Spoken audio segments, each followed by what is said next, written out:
Gymkhana. Telugu dubbing అయితే బాగుంది. Same like ప్రేమలు, దోమలు like okay. Okay. Okay. Telugu dubbing అయితే ఈసారి కూడా ఇట్స్ పర్ఫెక్ట్ మ్యాన్. బానే ఉంది. ప్లాట్ విషయానికి వచ్చేస్తే పాపం ఇంటర్ సెకండ్ ఇయర్ అయితే ఫెయిల్ అవుతారు. లైక్ మార్క్స్ అయితే సరిగ్గా రాలేదు. సో ఇప్పుడు ఆ పాస్ పర్సెంటేజ్ కోసం ఇలా బాక్సింగ్ వైపుకి వస్తారనమాట.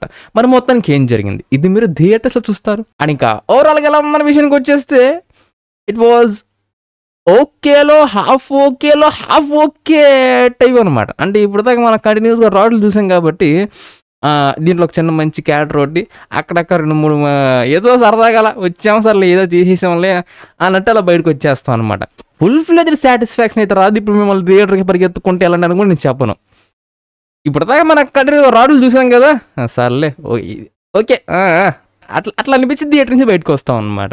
అంటే ఇది ఒక ట్రికీ జోనర్. ఎందుకంటే వీళ్ళు బ్యాక్డ్రాప్ అనేది బాక్సింగ్ ఎంచుకున్నారు. అలా అని చెప్పేసి from starting to the end serious boxing ఏమీ కాదు. దాంట్లో మంచి ఫన్ యాడ్ చేస్తూ కామెడీగా చేస్తూ ఇలా ఒక మిడిల్లో ఉంచి తీసుకెళ్దామని చూసారనమాట. అంటే స్టార్టింగ్ నుంచి ఆ కపుల్ ఆఫ్ మినిట్స్ పర్లేదు బాగానే తీసుకెళ్లారనమాట. అంటే ఇంకా లేటర్ వెళ్ళకుంది బాక్సింగ్ మ్యాచెస్ కావచ్చు, కామెడీ వన్ లైనర్స్ కావచ్చు, మనోడి సబ్జెక్ట్ క్యారెక్టర్కి రాసుకుంది.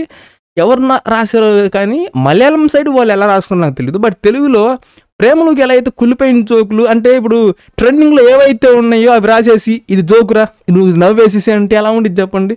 ఇది దీనికి కూడా దరిద్రంగా అట్లాగే రాస్తారు. మంచి జోక్స్ రాయండి అన్న ఆయన. మంచి జోక్స్ ఆర్గానిక్గా మంచి జోక్స్ రాస్తే ఎంత కొంతనా నవ్వుతాం ఒకటి కాకపోయినా ఇంకో దానికన్నా. కానీ మరీ దారుణంగా ట్రెండింగ్లో ఉన్నాయి తీసేసుకొని వచ్చి రాసేసి ఇది జోకు నవ్వంటే ఎట్లా. సో ఇక్కడ కూడా అది ఆ సిల్లీ కైండ్ ఆఫ్ వర్క్ అనేది ఉందన్నమాట కామెడీ పరంగా.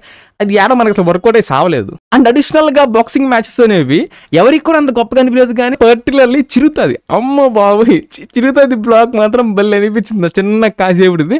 అట్లాగే తనది అమ్మాయి బ్లాక్ ఇది కూడా బెల్ అనిపించింది. అంతే క్లైమాక్స్ బిట్ అనమాట. సో ఇట్లా ఈ 3 పోర్షన్స్ వరకు బెల్ అనిపించింది అంతే సినిమా మొత్తం మీద. సో ఆ బ్లెండ్ అనేది పర్ఫెక్ట్ గా కుదరలేదు. And it was an tricky one.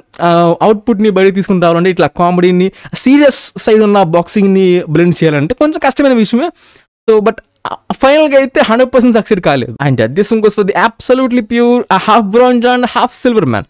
So bro మాకు ఏమి లేదు ఏదో కొంత ఉందా అంటే మీ ఇష్టం అంటారు అంతే.